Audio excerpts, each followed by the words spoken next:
एक समय की बात है। एक जतनपुर नाम के गांव में बागेश्वर नाम का गरीब किसान रहता था। उनके घर में उनकी पत्नी कोमल और उनके 16 साल का लड़का एक साथ रहते थे।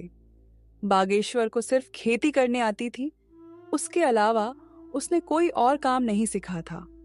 सही समय पर बारिश न होने की वजह से उसके खेत में फसल ही नहीं होते थे, जिसके कारण परिवार चलाना बहुत कठिन हो रहा था। एक दिन सुनिए जी, आज तो घर में बिल्कुल भी कुछ राशन नहीं है। मुझे तो कुछ समझ नहीं आ रहा कि अब मैं क्या करूं। अरे कोमल, तुम चिंता मत करो, मैं कुछ करता हूँ। बस इतना कह के बागेश्वर घर से चला जाता है। रास्ते में हे राम, ये कैसा समय आ गया है प्रभु। मेरे घर में राशन का एक दाना तक नहीं है। चलो, मैं और मेरी कोमल तो भूखे पेट रह लेंगे, लेकिन मेरे बेटे का क्या। मैंने तो केवल खेत में मेहनत करना सीखा है, लेकिन उसमें भी बारिश सही समय पे ना होने की वजह से खेत में फसल नहीं हुई। अब मेरे पास जमींदार से उधारी पैसे लेने के अलावा कोई दूसरा रास्ता नहीं है। बागेश्वर अपने गांव के जमींदार के पास जाता है। जमींदार हीरालाल बहुत शातिर और चालाक किस्म का इंसान है, जो हमेशा हर किसी को बेईमानी से लूटने के बारे में सोचता रहता है। अरे आवा आवा बाघेश्वर भैया, और बताओ कैसे आना हुआ है। क्या बताऊं जमींदार जी, बहुत खराब समय से गुजर रहा हूं। देखिए ना, अब बारिश समय से ना होने पर खेत की सारी फसलें बर्बाद हो चुकी हैं। घर में अनाज का एक दाना भी नहीं है, इसलिए आपसे कुछ पैसे उधार लेने आया हूं। अरे हाँ हाँ भैया, बोलो कितने रुपए चाहिए आपको। ऐसे समय में हम नहीं मदद करेंगे तो और कौन करेगा। बोलो बोलो, कितने दे दूं। आपका बहुत बहुत धन्यवाद जमींदार जी, लेकिन मैं ज्यादा पैसा उधार नहीं लेना चाहता, इसलिए आप ऐसा करें कि 1,500 रुपये दे दीजिए। अरे भैया, ये कैसन बात कर रहे हो। भला 10 से 12 हजार रुपए तो लो। क्या पता आगे चल के कब बरसात होगी और कब समय बदले। जमींदार मन में सोचने लगता है। अरे ससुरा, तुम लोग इतना कम कम पैसा लोगे तो मैं कैसे कमाऊंगा। ज्यादा लोगे तभी है ना, हमें ज्यादा ब्याज मिलेगा। यहाँ बागेश्वर भी सोचने लगा। आखिर अब मैं क्या करूं। वैसे ये कह तो ठीक ही रहे हैं, पता नहीं कब भगवान की हम जैसों पर दया होगी। एक काम करता हूं, 10,000 ले लेता हूं। अच्छा ठीक है, तो जमींदार भाई 10,000 पे कितना तक ब्याज लेंगे आप। देखो बाघेश्वर भैया, 10,000 के 10% प्रति महीना। लेकिन आप तो अपने ही आदमी हैं, आपस में क्या धंधा करें। चलो आप 8% दे देना। हे भगवान, 8% प्रति महीना तो हमारे लिए बहुत ही ज्यादा ब्याज है। ले तो लेंगे, लेकिन चुकाएंगे कैसे। अगर नहीं लूंगा तो मेरा बेटा नकुल भूखा ही रहेगा। चलो ले ही लेता हूं। अगर भगवान की यही मर्जी है तो यही सही।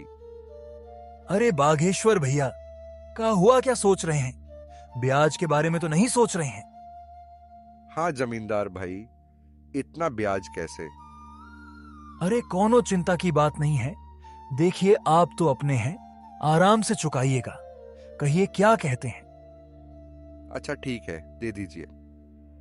बागेश्वर उस जमींदार से 10,000 रुपए उधार लेके चला जाता है। चलो अब जल्दी जल्दी बाजार से राशन और नकुल के लिए कुछ खाने को ले लेता हूं। आज मेरा बेटा तो खुश हो जाएगा। बागेश्वर जल्दी जल्दी बाजार से सामान लेके घर के लिए वापस हो जाता है। घर पहुंचते ही कोमल बागेश्वर के हाथ में सामान देखकर खुश हो जाती है और कहती है, अजी, ये सामान पैसे कहाँ से मिले जी। देखो कोमल, मुझे पता है तुम मुझ पर गुस्सा करोगी, लेकिन मेरे पास और कोई चारा भी नहीं था। मैं समझ गई जी, आपने किसी से उधारी पैसे लिए होंगे। पर कोई बात नहीं, मैं भी वही सोच रही थी। लेकिन ऐसे समय में गांव में किसी के पास देने के लिए पैसे नहीं हैं। तो क्या आप जमींदार से उधारी पैसे लेके आए हो? हाँ कोमल, लेकिन तुम चिंता मत करना, भगवान के घर देर है अंधेर नहीं। अभी इस वक्त मेरे बेटे से बढ़ के और कुछ नहीं है।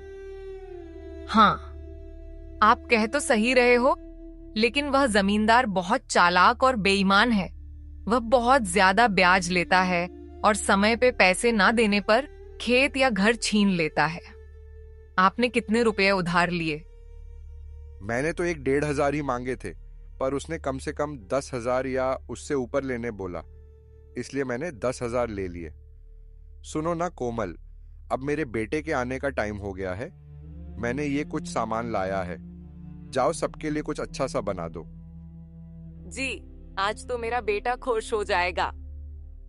इतना कह के कोमल रसोई में चली जाती है। कोमल ने बहुत ही स्वादिष्ट खाना बनाई। खाने की खुशबू पूरे घर में महक रही थी। वाह कोमल, तो अपने बेटे की मनपसंद खीर बना रही हो। दोपहर में नकुल घर आ जाता है। अपना पसंदीदा खाना देखकर वो बहुत खुश हो जाता है। बड़े दिनों बाद बागेश्वर के परिवार में आज सभी के चेहरे पर खुशी थी। माँ, खाना तो बहुत बहुत ज्यादा स्वादिष्ट था। आज तो सच में माँ, मजा आ गया। अच्छा पापा, मेरे दोस्त सोमनाथ ने आज मुझे बुलाया है। कह रहा था कि आज वो मुझे अपने पापा से मिलवाने वाला है, इसलिए मैं वहां जा रहा हूं। 1-2 घंटे में वापस आ जाऊंगा। ठीक है बेटा, जाओ, लेकिन संभल के जाना और संभल के आना, ठीक है?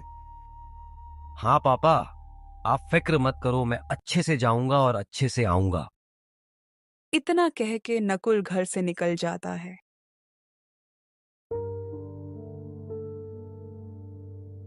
भगवान, मैं जानता हूं कि हमारे खेत में थोड़ा भी फसल नहीं हुआ है और मेरे पिताजी सिर्फ मेरे लिए पैसों का इंतजाम किए हैं। भगवान जी, कृपया कुछ ऐसा कीजिए कि मैं अपने माता पिता की चिंता दूर कर सकूं। नकुल भगवान से प्रार्थना करते हुए अपने दोस्त सोमनाथ के घर पहुंचा। दरवाजे पर उसका दोस्त उसका इंतजार कर रहा था। अरे नकुल, तू आ गया। आजा, अंदर आजा। चल, मेरे पिताजी तुझसे मिलने के लिए कब से इंतजार कर रहे हैं। सोमनाथ, पर तेरे पिताजी मुझसे क्यों मिलना चाहते हैं?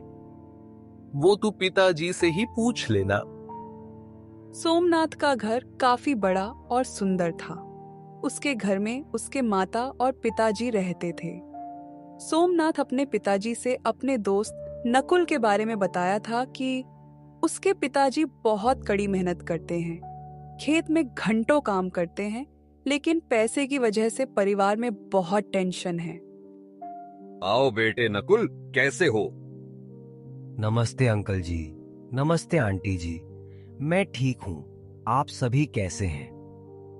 खुश रहो बेटा, हम सब भी बहुत अच्छे हैं। जगदीश, नकुल 9-10 मिनट ऐसे ही उसके और उसके माता पिताजी के बारे में बातें करते हैं और फिर बेटा नकुल, तुम तो बहुत स्मार्ट लड़के निकले। बेटा, कल से तुम दोपहर में स्कूल से आके खाना खा के यहाँ चले आना। जी अंकल, मैं आ तो जाऊं, लेकिन घर पर भी थोड़े बहुत काम होते हैं। देखो बेटे नकुल, पहले तो तुम ये टेंशन वेंशन छोड़ो। हाँ, एक काम करना, नहीं रहने दो। कल मैं खुद ही तुम्हारे घर आऊंगा। तुम्हारे घर तुम्हारे पिताजी से भी मिल लूंगा और तुमसे भी, ठीक है? जी अंकल, ठीक है। अच्छा, तो मैं अब चलता हूं। ठीक है बेटा, ध्यान से संभल के जाना। जी अंकल, मैं एकदम संभल के जाऊंगा। उतने में सोमनाथ की मम्मी बोली, बेटा नकुल, ये लेते जाओ, घर पे खा लेना। नहीं आंटी, इसे मैं नहीं ले सकता। अरे बेटा, ले लो। देखो तुम्हारी ममता आंटी ने कितने प्यार से दिया है। नकुल वह थैली ले लेता है, पर उसे समझ नहीं आता कि सोमनाथ के पिताजी उसके पिताजी से क्यों मिलना चाहते हैं। जगदीश अंकल तो बहुत अच्छे हैं, उन्होंने मुझसे कितने प्यार से बात किए, और आंटी भी बहुत अच्छी हैं, उन्होंने मेरा कितना ख्याल रखा, पर वो मेरे पिताजी से क्यों मिलना चाहते हैं। यही सब सोचते हुए नकुल घर पहुंचा और उसने सोमनाथ के माता और पिताजी के बारे में बताया। देखो कोमल, हमारे नकुल को कितना अच्छा दोस्त मिला है। चलो बेटा, ठीक है, तो कल आएंगे सोमनाथ के पिताजी। हाँ पिताजी।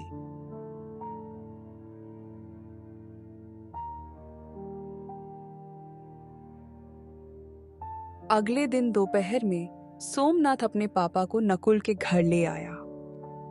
अरे बेटा नकुल, घर में नहीं बुलाओगे? अरे सर, आइए आइए। अरे कोमल देखो, हमारे नकुल के दोस्त और उनके पापा आए हैं। कोमल फट से सोमनाथ के पापा के लिए दूध वाली चाय बनाकर ले आती है। चाय पीने के बाद जगदीश जी बागेश्वर जी से कहते हैं, सुनिए बागेश्वर जी, मैं आपसे थोड़ी बात करना चाहता हूँ। जी सर, कहिए क्या कहना चाहते हैं। जी, आप मुझे सर मत कहिए, मैं भी आपका दोस्त जैसा हूँ, इसलिए मुझे जगदीश कह के बुलाइए। अरे अच्छा ठीक है, जगदीश जी बोलिए, आप क्या कहना चाहते हैं। जगदीश बागेश्वर को घर से थोड़ा बाहर ले जाके कहते हैं, बागेश्वर जी, मेरा बेटा नकुल को अपना बहुत अच्छा दोस्त मानता है। उसने मुझे बताया कि नकुल बहुत समझदार और अच्छा लड़का है, पर गरीबी के कारण से वो पढ़ाई छोड़ने की बातें कर रहा है। भगवान की दया से अब जाके हमारा सोमनाथ खुश रहने लगा है, नहीं तो पहले वो सिर्फ अकेला ही रहता था, क्योंकि उससे कोई दोस्ती ही नहीं करता था। अब क्योंकि आपके नकुल के कारण से मेरा बेटा खुश है, इसीलिए मैं उसकी पढ़ाई की फीस भरना चाहता हूँ। आप अब टेंशन भूल जाइए, समझे? बागेश्वर की आंखों में आंसू आ जाते हैं। आपका बहुत बहुत धन्यवाद जगदीश जी, आपने मेरी चिंता दूर कर दी। बस उस दिन से नकुल की पढ़ाई की चिंता दूर हुई। अब नकुल सोमनाथ के घर खेलने जाने लगा था। ऐसे ही एक दिन सोमनाथ के पापा कहते हैं, नकुल, सोमनाथ बेटा यहाँ आओ। वह दोनों जगदीश के पास जाते हैं। बेटा तुम दोनों बताओ, तुम में से कौन शेयर मार्केट के बारे में जानता है? नकुल बेटा, पहले तुम बताओ। अंकल, मैं इसके बारे में पहली बार सुन रहा हूँ, ये क्या होता है? और पापा, मैं बस इतना जानता हूं कि शेयर मार्केट में शेयर खरीदा और बेचा जाता है। अच्छा सुनो, अब कल से तुम दोनों मेरे साथ आधा घंटा बैठोगे। मैं तुम दोनों को अब कुछ सिखाना चाहता हूँ। ये सब के बारे में नकुल को जरा भी समझ नहीं आता है, लेकिन उसको जानने की बहुत इच्छा थी। तो उसने सोमनाथ के फोन पर गूगल सर्च किया, तो जो उसने देखा वो देख के चौंक गया। और फिर अगले दिन अंकल, मैंने गूगल पर सर्च किया था कि शेयर मार्केट क्या है। क्या सच है अंकल कि हम वहां से पैसे कमा सकते हैं? बेटा नकुल, ये बिल्कुल सच है कि कोई भी शेयर बाजार से पैसा कमा सकता है। पैसा क्या, बहुत बहुत पैसा कमा सकता है। लेकिन बेटा, चीजें दिखने में जितनी आसान होती हैं, असल में उससे कई ज्यादा मुश्किल होती है। अंकल, मैं कुछ समझ नहीं पाया, आप क्या कह रहे हैं? मैं ऊपर वाले कमरे में जा रहा हूं, अपने दोस्त को लेकर वहीं आ जाओ, मैं अब सब कुछ वहीं बताऊंगा। ठीक है अंकल। उसके बाद 5 मिनट में नकुल और सोमनाथ ऊपर वाले कमरे में जाते हैं। वहां वो लोग देखते हैं कि एक बहुत बड़ा कंप्यूटर है, एक लैपटॉप है, एक टैबलेट पर बहुत सारे अलग अलग चार्ट खुले हैं। मिनट मिनट में लाल या हरी मोमबत्तियां बन रहे हैं। उन्हें ये सब कुछ समझ नहीं आता, लेकिन नकुल को इतना मालूम पड़ चुका था कि ये शेयर मार्केट कुछ तो है। वो दोनों जगदीश से पूछते हैं, पापा, ये क्या है? मैं आज तक नहीं जानता था कि आपके कार्यस्थल पर इतना बड़ा कंप्यूटर है। दरअसल आपका इतना बड़ा ट्रेडिंग सेटअप है। हाँ सोमनाथ, ये मेरा ट्रेडिंग सेटअप है, मैं यही काम करता हूं। लेकिन बेटा, तुम्हें कभी यहां आने की जिज्ञासा ही नहीं थी, इसलिए हमने भी तुम्हें कभी इस बारे में नहीं बताया। लेकिन अब तुम्हें देख के ऐसा लग रहा है कि तुम्हें ये सब बहुत पसंद आया है और शायद तुम इसके बारे में और जानना चाहते हो। हाँ अंकल, सिर्फ सोमनाथ ही नहीं, मैं भी बहुत उत्साहित हूँ शेयर बाजार के बारे में जानने के लिए। बिल्कुल बेटा नकुल, क्यों नहीं। मैं यही तो तुम्हें और सोमनाथ को बताना चाहता था कि शेयर बाजार की दुनिया बहुत बड़ी है। इसमें अगर महानता हासिल कर ली जाए तो उसकी जेब में हजारों लाखों में हमेशा रहे। अच्छा, तो तुम दोनों अब यहां से जाओ, नीचे खेलो। लेकिन हाँ, कल से मैं तुम दोनों को थोड़ा थोड़ा बाजार के बारे में बताना शुरू करूंगा। पापा, मुझे पता है कि अब मेरा दोस्त इसे सीखने के लिए बहुत उत्साहित है। अब उसका खेलने में मन नहीं लगेगा। उसका क्या, मेरा भी नहीं लगेगा, क्यों नकुल? हाँ अंकल, प्लीज अभी से सिखाना शुरू कर दीजिए ना। वैसे भी अभी कोई जरूरी काम नहीं है, तो हम फ्री ही हैं। बच्चों की अंदर की ये जिज्ञासा देखकर जगदीश मन ही मन खुश हो जाते हैं। लेकिन बेटा, इसे सिखाने के लिए मुझे सोचना पड़ेगा कि शुरुआत कैसे और कहां से करूं। इसलिए शुरुआत तो कल से ही होगी। लेकिन अब तुम दोनों इतना कह रहे हो तो थोड़ी बुनियादी बातें बता ही देता हूं। जगदीश जी उन्हें एक जगह बिठाते हैं और कहते हैं, बेटा सुनो, पहली बात अच्छे से समझो कि शेयर मार्केट क्या है, यानी इंग्लिश में व्हाट इज शेयर मार्केट। तो ये एक इंटरनेट पे ऐसा जगह होता है जहां दुनिया के हजारों लाखों कंपनियां एक जगह पर रजिस्टर्ड होती हैं। यहां सभी कैटेगरीज की कंपनियां होती हैं, टेक्नोलॉजी से लेके बैंक तक। यहाँ पे सामान जैसे कमोडिटी कहते हैं, जिनमें गोल्ड, सिल्वर, क्रूड ऑयल और भी चीजें होती हैं। बस उस दिन जगदीश जी नकुल सोमनाथ को बस यही कुछ बेसिक बातें बताते हैं। लेकिन नकुल रात में भी स्टॉक मार्केट के बारे में सोचने से खुद को नहीं रोक पाता। वो हमेशा सोचते रहता है कि हे भगवान, आपका और जगदीश चाचा का लाख लाख धन्यवाद। आखिरकार मुझे एक ऐसा चीज पता चल गया जहां से मैं अपने परिवार को इस गरीबी से बाहर निकाल सकता हूं। मैं अपनी जी जान लगा दूंगा इसे सीखने में। बस आप मेरा साथ मत छोड़िएगा। घर के एक कोने से नकुल की माँ कोमल देखती है और वो बागेश्वर से जाके कहती है, हाजी सुनिए। हाँ, क्या हुआ कोमल, क्या बात है? आज हमारा नकुल कुछ परेशान सा नहीं लग रहा? देखिए ना, कब से करवटें बदल रहा है। हाँ कोमल, तुम ठीक कहती हो, चलो जाके पूछते हैं। बागेश्वर और कोमल दोनों नकुल के पास जाके पूछते हैं, बेटा नकुल, ओ नकुल, क्या बात है बेटा? नींद नहीं आ रही, कोई बात है तो हमें बता सकता है।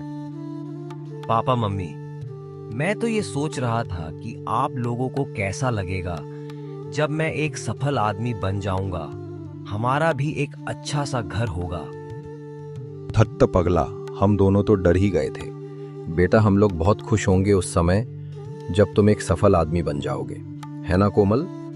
हाँ जी, बिल्कुल सही कह रहे हैं आप। हमारा नकुल सफल हो जाएगा तो कितना अच्छा होगा। मम्मी पापा, अब आप लोग भी जाइए और सो जाइए। और हाँ, चिंता बिल्कुल मत करना। फिर बागेश्वर और कोमल भी सोने चले जाते हैं। अगले दिन नकुल अपने साथ एक कलम और एक किताब लेके बहुत उत्साह के साथ सोमनाथ के घर जाता है। दरवाजे पर उसका दोस्त उसकी राह देख रहा है। तेरा चेहरा देख के समझ आ रहा है कि तेरा मन आज सिर्फ शेयर मार्केट के बारे में सीखना चाहता है ना? हाँ सोमनाथ, अच्छा देर नहीं करते हैं, चल फटफट अंकल के पास जाते हैं। लेकिन वो दिख नहीं रहे, कहाँ हैं? अरे नकुल, थम जा यार। अच्छा चल, वो ऊपर के कमरे में हम दोनों का इंतजार कर रहे हैं। वो दोनों ऊपर के कमरे में जाते हैं। वहां जगदीश जी इनको सिखाने की तैयारी कर रहे थे। अरे बच्चों, तुम आ गए। आओ आओ, अब जल्दी जल्दी यहाँ बैठ जाओ। मैं आज तुम्हें कुछ एग्जाम्पल के साथ सिखाऊंगा कि रियलिटी में मैं मार्केट में कैसे ट्रेड करता हूँ। देखो बच्चों, मार्केट में आपको दो टाइप के लोग मिलेंगे। एक होता है बायर्स यानी खरीदने वाला, और दूसरा होता है सेलर्स यानी बेचने वाला। यहाँ एक खरीदता है तो दूसरा बेचता है। अब आगे सिखाने से पहले मैं तुमको 3 पिलर्स ऑफ सक्सेस बताना चाहता हूँ। क्या तुम दोनों में से कोई पॉइंट्स बता सकते हो? नकुल पहले हाथ ऊपर करता है और कहता है, हाँ अंकल, मैं जानता हूँ। वो 3 पॉइंट्स है, डिसिप्लिन, कंसिस्टेंसी और पंक्चुअलिटी। शाबाश बेटा, बहुत बढ़िया। अब मैं ये बताता हूँ कि तुम इस मार्केट में सक्सेसफुल बनने के लिए कैसे अप्लाई कर सकते हो। देखो बेटा, सबसे पहले डिसिप्लिन, जिसका मतलब होता है किसी भी काम का एक प्रॉपर स्ट्रक्चर होता है। तुम्हें उसके हिसाब से ही वो काम करना चाहिए। जैसे मार्केट में हर एक काम करने का सही तरीका होता है। अगर उसके हिसाब से काम किया जाए तो काम हमेशा सही होता है। उतने में सोमनाथ कहता है, पापा, आगे का 2 पॉइंट्स मैं बताऊं? बिल्कुल बेटा, बताओ। पापा, कंसिस्टेंसी का मतलब होता है किसी भी काम में कंसिस्टेंट रहना, और लास्ट पॉइंट है पंक्चुअलिटी, जिसका मतलब होता है टाइम टू टाइम, यानी समय पे हर काम हो जाना चाहिए। पापा, ये 3 पॉइंट्स के हिसाब से अगर हम मार्केट में रहते हुए अपने डिसिप्लिन को फॉलो करते हैं और दूसरे काम में कंसिस्टेंसी और पंक्चुअलिटी बनाए रखते हैं, तो हम एक सफल ट्रेडर या इन्वेस्टर बन सकते हैं। क्या मैंने सही बोला पापा? अरे बेटा, तुम बिल्कुल सही बताए हो, लेकिन तुमको पहले से ये सब पता है? हाँ पापा, हमको इसके बारे में कॉलेज में पढ़ाए थे और शेयर मार्केट के बारे में मैंने भी थोड़ी बहुत रिसर्च की थी। उसके अगले 30-40 दिन में जगदीश जी ने बच्चों को शेयर मार्केट के बारे में सब बता दिया था। जैसे मार्केट में कब खरीदना है, कब बेचना है, ट्रेड कैसे लेते हैं और बाकी के चीजें। एक दिन सुबह में सोमनाथ और नकुल एक साथ कुछ बातें कर रहे होते हैं। उतने में जगदीश जी उन्हें बुलाते हैं।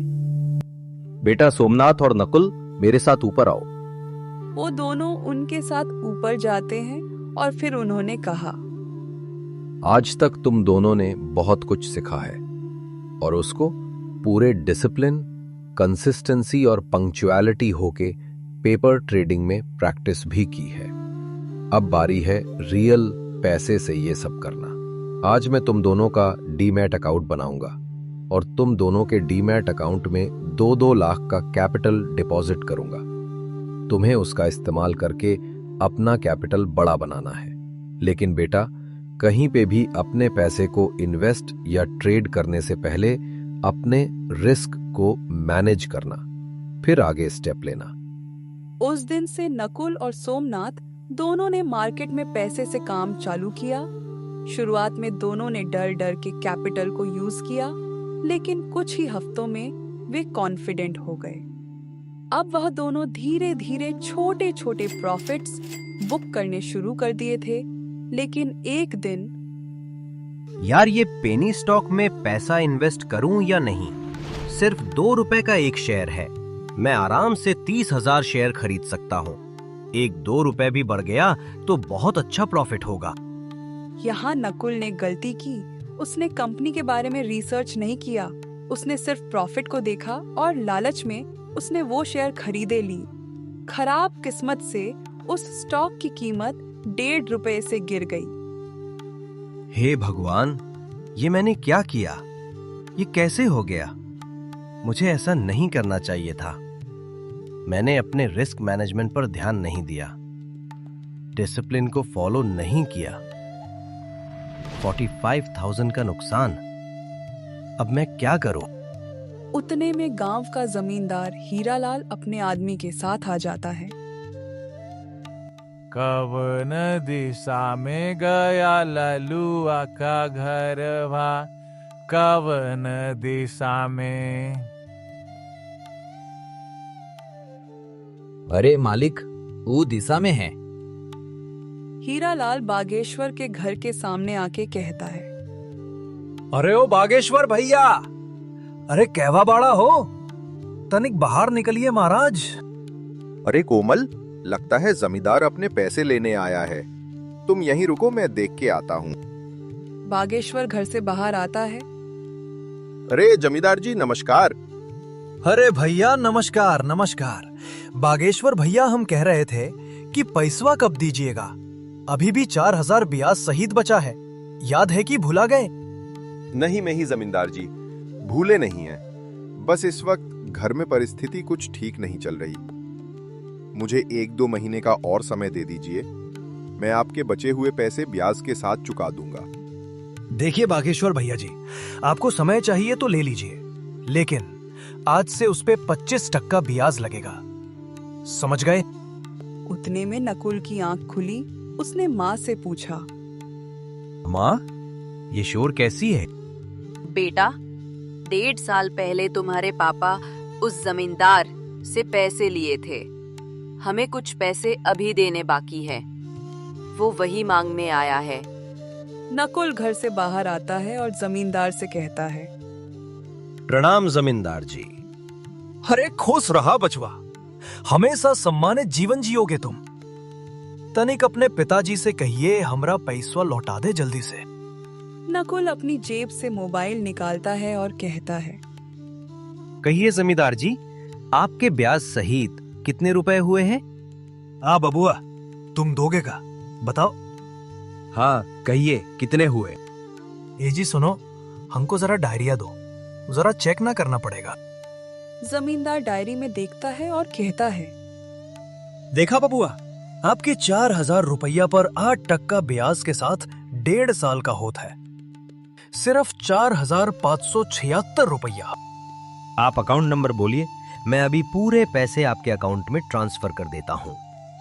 हीरालाल अपना अकाउंट नंबर बताता है।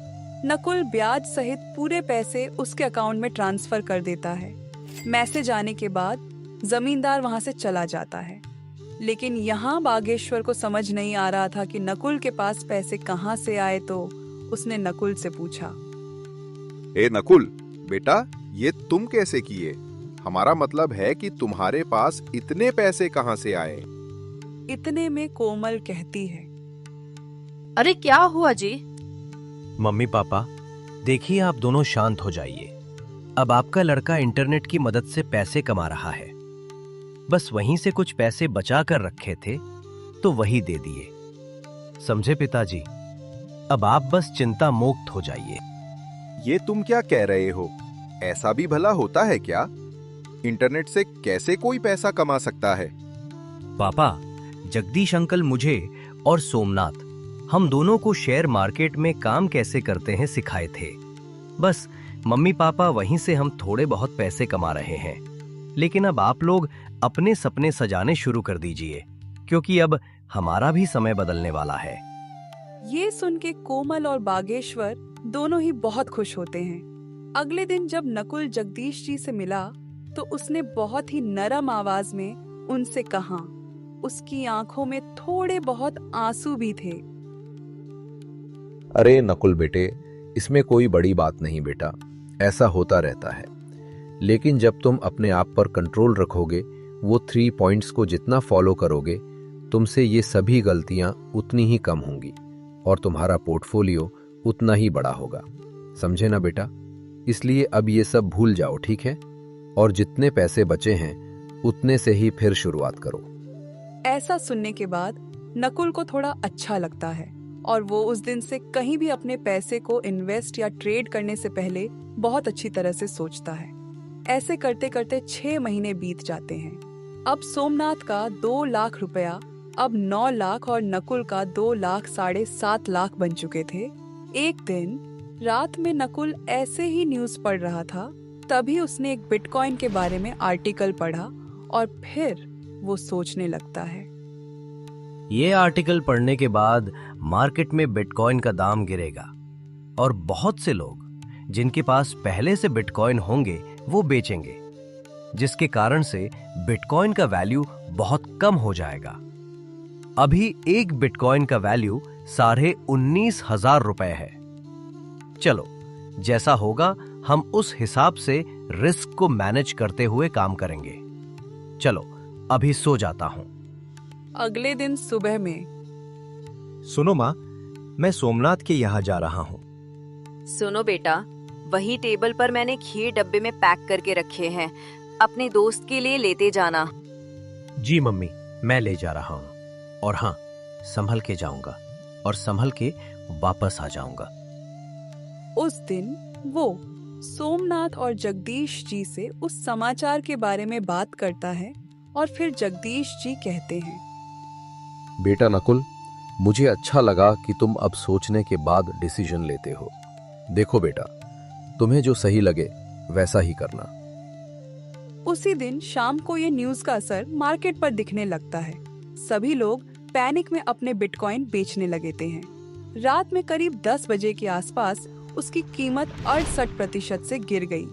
अब एक बिटकॉइन की कीमत 6,240 रुपए थी।